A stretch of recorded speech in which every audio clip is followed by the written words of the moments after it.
Estás viendo Entre Periodistas.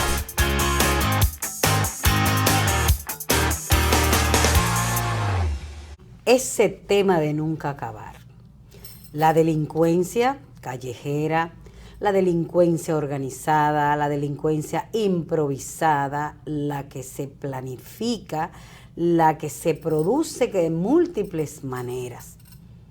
Y esa en particular que se produce desde bandas, desde grupo de personas que inconscientemente hacen tanto daño. Digo inconsciente porque ellos cuando entran a las bandas no imaginan todo el daño que van a hacer, aunque sí están dispuestos a hacerlo, pero luego se les va como el control de las manos. Eso es lo que estamos viendo por las escenas tan dramáticas que se producen ahí. Es difícil que una persona pueda planificar causar tanto dolor y tanta angustia a una persona. Y eso es que se les va de la mano, evidentemente, Miguel, con esas escenas que hemos visto.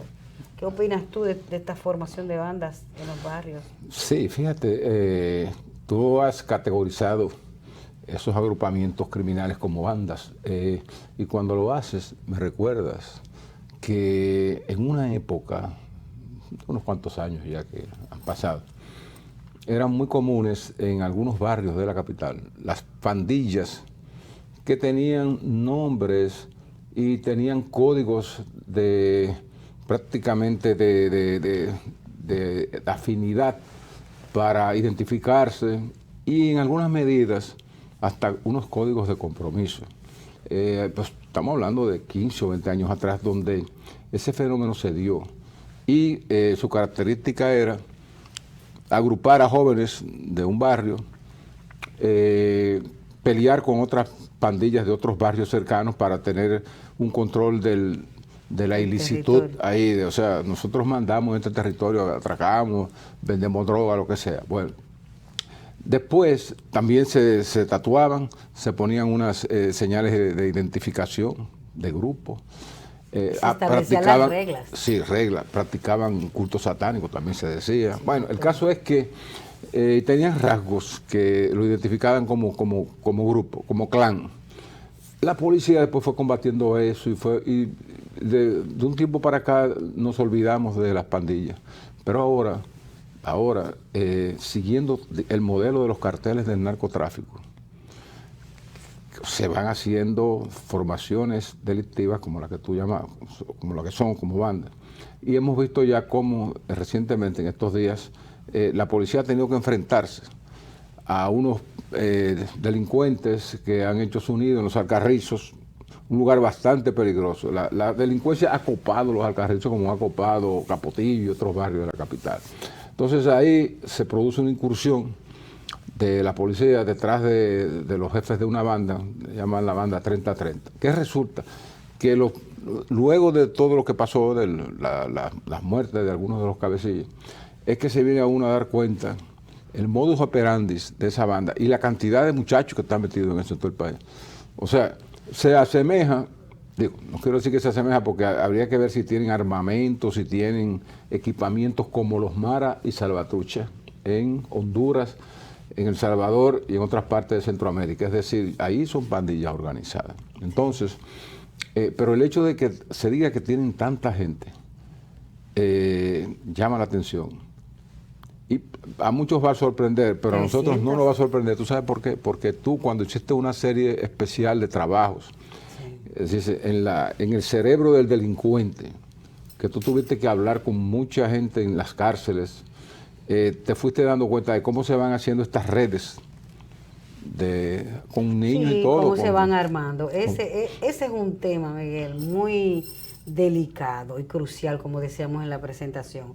La formación de las bandas, o sea, el camino, cómo se llega hasta allí. ¿Cómo se llega? Que todos lo sabemos. Y todos sabemos cómo se puede evitar, pero poca gente hace para evitarlo. Señores, sabemos y está muy claro que las bandas se van formando desde pequeños. Sí. No es que se forman a los 3 y 4 años, pero desde el hogar, ese acompañamiento vital que deben tener los niños con sus padres, donde los corrijan, no le quites el juguete al amigo, no hagas esto, no vayas, no brinques, ni traiga nada ajeno tampoco. No tomes lo que no es tuyo, no te asocies con amiguitos para hacer cosas, ten cuidado con lo que te ofertan. Hay grupos de jóvenes que no reciben esto, y algunos lo reciben, pero no hacen caso, pero hace mucha falta ese control desde el hogar, control que se hace a veces casi imposible porque es un hogar deforme, donde los mismos padres a veces vienen con deformidades sociales y de conductuales, ¿verdad? Entonces no pueden criar a sus hijos con los criterios de no robarás, no matarás, no harás daño, ama al prójimo. No pueden porque no lo han hecho ellos. Esos valores no los Esa es han una, cultivado. y lo otro es que muchos ni siquiera tienen el hogar. Son personas que han venido a este mundo y desafortunadamente están donde un familiar o están donde un amigo, un vecino, se han independizado muy temprano.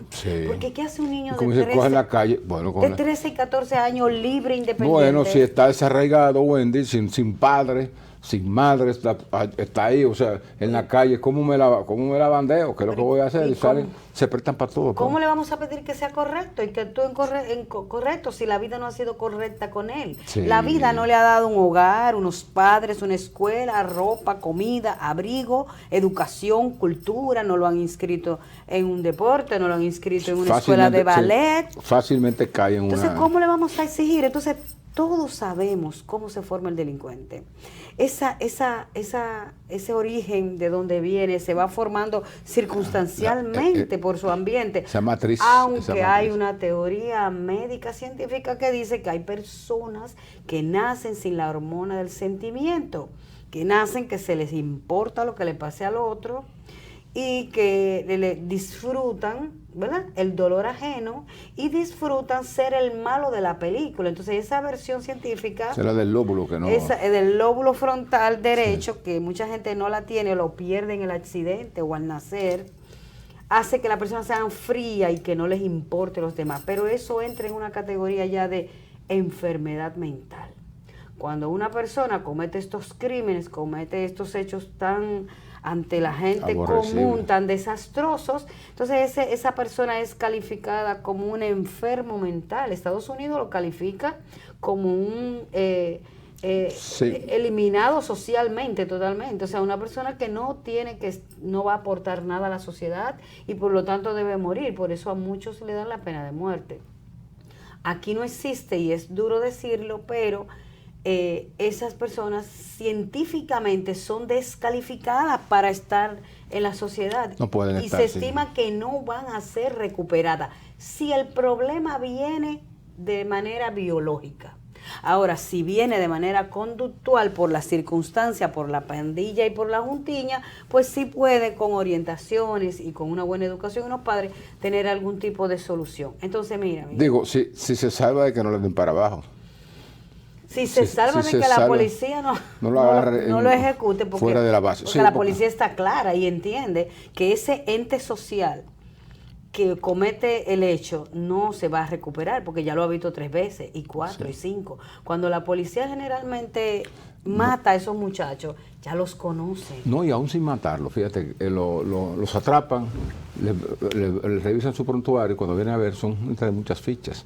Sí. Tal vez por eso, porque tienen tantas fichas, cuando cometen un delito, alguna fechoría, como dice, y alguien da una pista, la policía sabe dónde encontrarlo. Sí, ¿no? Los conoce. Y los conoce y va tras ellos. Entonces, ¿pero qué resulta? Que esas formas de delinquir en la República Dominicana, como en otros países, no somos exclusivamente las víctimas.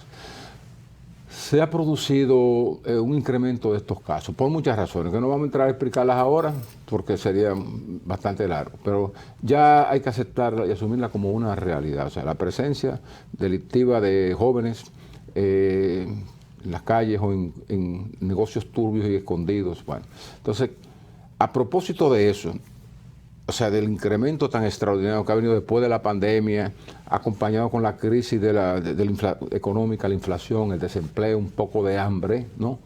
Entonces ya muchos países de América Latina están aplicando a la franca, están declarando estados de excepción. ¿Para qué?